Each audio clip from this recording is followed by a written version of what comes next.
That ball's thrown. I always say it down in the red zone. Face mask or higher, belt buckle or lower.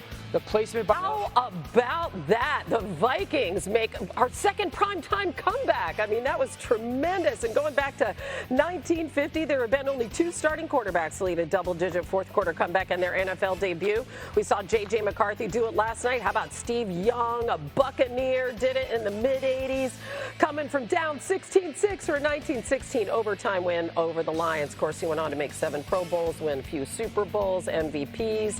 And McCarthy's coach, Kevin O'Connell, made sure to give his young QB some props afterwards. This guy didn't quit me, and you always thought he would figure it out. He had 2 passing touchdowns and a rushing touchdown.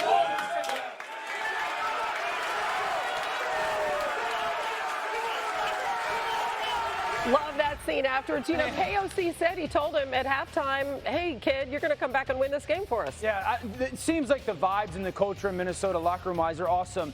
I think part of the reason why Kevin O'Connell told him that was because Kevin O'Connell knows how great of a play caller he is. I think the 3 plays that matter the most, you're going to get in these situations what we call match quarters defense. And Kevin O'Connell wants to put stress on the linebackers because that's the advantage for the offense. Couple things happen. Number 1, when you shoot the tight end that way, that backer is going to follow. So you've taken care of one guy. And then that backer is then lined up one-on-one with Aaron Jones. Couple things have to happen. Jones has got to go outside that tackle. 1, to create leverage. 2, it makes sure that that defensive end can't go outside. Second thing is this, you got to lift the safety. That's what this receiver's job is to do. You have to lift that safety. Once you do that, he's gone. So now you've truly created a one-on-one matchup for Aaron Jones. He just has to stutter, and J.J. McCarthy has to get that ball out on time. Huge opportunity for the touchdown to Minnesota. Now the play call with the quarterback run.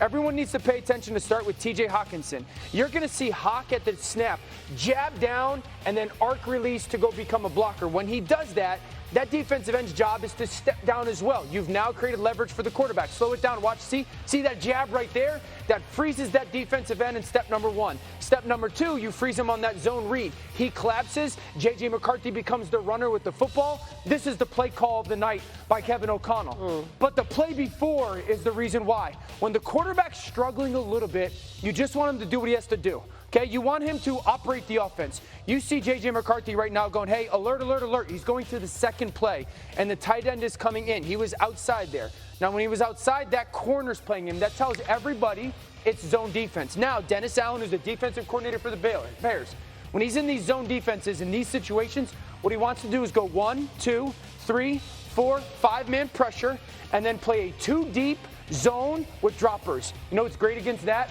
A screen to the perimeter because you have numbers advantages. Kevin O'Connell anticipated that play call that led to the J.J. McCarthy run. They changed the play. You get the perimeter screen to Justin Jefferson. And look, you waste all those blitzers. This is an outstanding job by Hawk getting out there. Lead block, lead block. Jefferson comes to the funnel screen, and it's a massive. This was 2nd and 11. It leads to that 3rd and 1 play call for the zone read.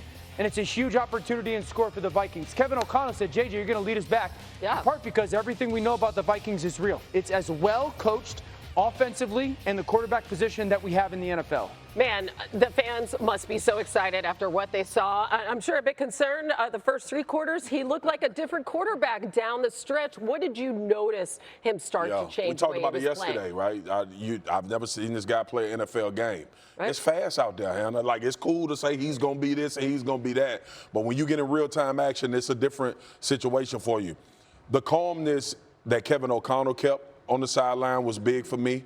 And never kind of wavering, never saying we just going to huddle the ball and run out of 13 personnel and we're going to continue to let him play. The run game got going. Y'all know how I feel about that, which I think settled the young fella too, but the throw to Justin Jefferson. Because usually what happens is, and this is from being around Dan for a long time, especially with young quarterbacks, something you don't know I picked up. And for him to make that throw, that still was kind of a tight window throw when you think about the traffic that was funneling in the end zone at that time. When he made that throw, and I asked Troy Aikman this yesterday on Countdown, I said, will there be a point in this game where you realize McCarthy has kind of settled in? And I think that was the seminal moment for him. kind of going back to, all right, I can do this. All of the coaching, all of the things that my coach believes in me, I can go out and execute, and the execution went up to another level. I mean, coming back after a terrible pick, too. Yeah, but he never quit on him. Yeah. Right, exactly. You know what else jumped out to me about that touchdown throw to Justin Jefferson? Pass protection from Jordan Mason. Sure. Did you see they ran a twist up front? He picked up two pass rushers. And I want to mention that young man's name because I thought he was excellent. You talked about the run game settling down in the fourth quarter. Once they got him going on those duo downhill runs, you really saw the vision and the burst, and it added an extra element to this offense. Everything the Vikings did in the offseason was to improve their run game to help their young quarterback, investing in the interior of the offensive line, who I also thought played quite well down the stretch, and then trading for Jordan Mason from San Francisco. Really underrated move. I thought he gave them some juice that had been missing in the rushing attack. You know what? Another thing for JJ. What shined throughout the game was like the starting point foundation of how he plays. Like even when it wasn't going great, I'd still watch the tape and be like, it's going to the right place at the right time. You know, like I think the obsession with the process of just I play with the rhythm of my feet. I play with the timing of the offense, and it wasn't flawless. But I think that allowed him to just stay even keel, like you're talking about, and waver some of the ups and downs of it wasn't result centric. It was so like, because I'm watching the game, I'm like, he's throwing it to the right place at the right time. It wasn't complete. Right place, right time. And I think eventually it was that avalanche of doing the right thing at the right time with the ball. All coming together, By the way, it's not that easy to go. I was just going to say, go back to your hometown, too. And you're playing the team that you grew up rooting for, right? And you're in prime time. I know he played in a national championship before, but this is a whole that means other nothing level. to me. Listen, I played in the national championship. First practice in the league was against Larry Allen. That ain't have a damn thing to do with how I was going to play that block. The other thing was Chicago did a phenomenal job in their rush. Early in that game. Tackles was getting pinched on, and they were getting to him, kind of being in his face. But he never got impacted by it. But then to that point, I think that's Kevin O'Connell. Totally. I think that's because when you come to the sideline, and Josh, we talked to Josh before the game. When you come to the sideline, brother, you have to know that those guys are still confident in what we came here to do and what we believe in you, and I don't think that ever wavered. Well, Kevin O'Connell and Justin Jefferson, how often in Minnesota have we seen with these quarterbacks have to learn the lesson, hey, he may not look open. He's open. He's got the ball downfield. And you saw JJ never wavered from that later in the game. You know, he was not hesitant at all. He didn't have to, like, see it, throw it. Doesn't have Jordan Addison yet either. He'll be coming back. And see, for me, like, it permeates, right? So there's another level to this. Because and y'all know I always like to look through the prism of a defensive player. All I want to leave that game saying is we got a dog. He never It might not be great because we know he's young and this is his first start for real in the NFL. You want to walk away saying we got a dog at that position. I guarantee you it's going to light a fire under a lot more people on that. That's the power of the quarterback. Especially when they watch that moment, just when that run happens and he gets like the 2 or 3 and Hawkinson's up front blocking and he's like, am I going to step out of bounds? I've got the first. No, I'm going. Go get it. All right, guys, listen, we have more time to talk about this. Got to get to some breaking news out of San Francisco where the 49ers have put George Kittle on injured reserve. That means he's going to miss at least 4 games. He has a hamstring injury he suffered in the season opener. Kyle Shanahan said he was a focal point of that game plan. He had 4 targets for 25 yards and a touchdown before pulling up after run blocking early in the second quarter. Okay, Brock Purdy also dealing with toe and shoulder injuries. We'll see if he's able to play this week. Here's the upcoming schedule in terms of the games that Kittle is going to miss. So they win their opener in Seattle. They're going to stay on the road. They're going to take on the Saints on Sunday. They have a couple of home games against the Cardinals and the Jaguars. The schedule takes a little bit of a turn there in week 5. They're going to face the Rams on Thursday Night Football in LA, and then Kittle is going to be eligible to return October 12th for their game at Tampa Bay. And we also saw, listen, Brandon Ayuk is out. CMC was questionable before the game. Mac Jones, by the way, is a backup quarterback. What does this Kittle's news mean? I think a couple things for San Francisco. If defense is keying on Christian McCaffrey, which is what's going to happen, can you continue to punish them with Ricky Pearsall, who I thought came up big in this game? And then pass protection.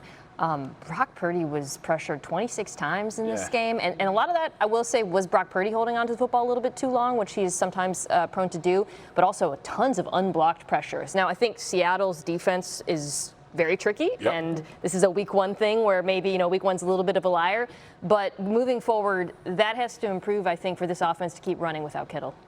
I get concerned with McCaffrey touches. I mean, 31 touches in week 1 in September. And so, because the initial thought is, well, Kittle's hurt. McCaffrey was the guy last week. And so look at like the touches per 2019 per game, like 31 touches. Are we going into October with 120, 130 touches for McCaffrey? And so this is a lot to weather. He's not 100% either. It's a lot to weather in San Francisco right now. You just feel terrible for the franchise, right? Last year, you decimated by injury. This year, and look, Kittle, obviously, he's the guy, the one-on-one guy when you can find those matchups. We saw it this game, the touchdown on the out route. They love exploiting those matchups when they get those opportunities. But I think people forgetting, you brought it up, Mina, and you brought it up, Dio, he's such a good run blocker. And ultimately, like at the core of Kyle Shanahan, he would love to dominate on the ground. I didn't think San Francisco blocked the run very well. I was just about to say that. So now you lose somebody that you count on. I'm going to tell you, like, and nobody's going to say it, they look old. San Fran looks old. Yeah. They don't look, you remember that burst and that pop that we used to see from this team? Now, again, they've suffered so many injuries. Yes. Dudes walked out of that building. I'm even thinking about the defensive side. Drake Greenlaw no longer there. Tyler Ufunga. We talking about like kind of demeanor type guys. So you kind of ushering in this new wave. And I talked about it before the season. I didn't know if San Francisco, I didn't think they would ever be bad. I think their head coach and that staff that they put together is too good for them to be a bad football team. But it's almost like this team is in rebuilding. Yeah. I just like think they got to be really they can't smart. stay healthy. They got to be really smart with how much is too much for McCaffrey in September.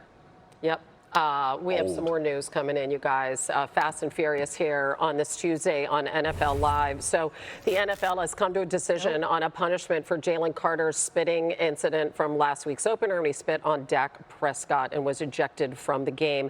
Adam Schefter reporting that Carter will be fined just over $57,000, noting that the ejection will essentially serve as a one-game suspension. He missed the entire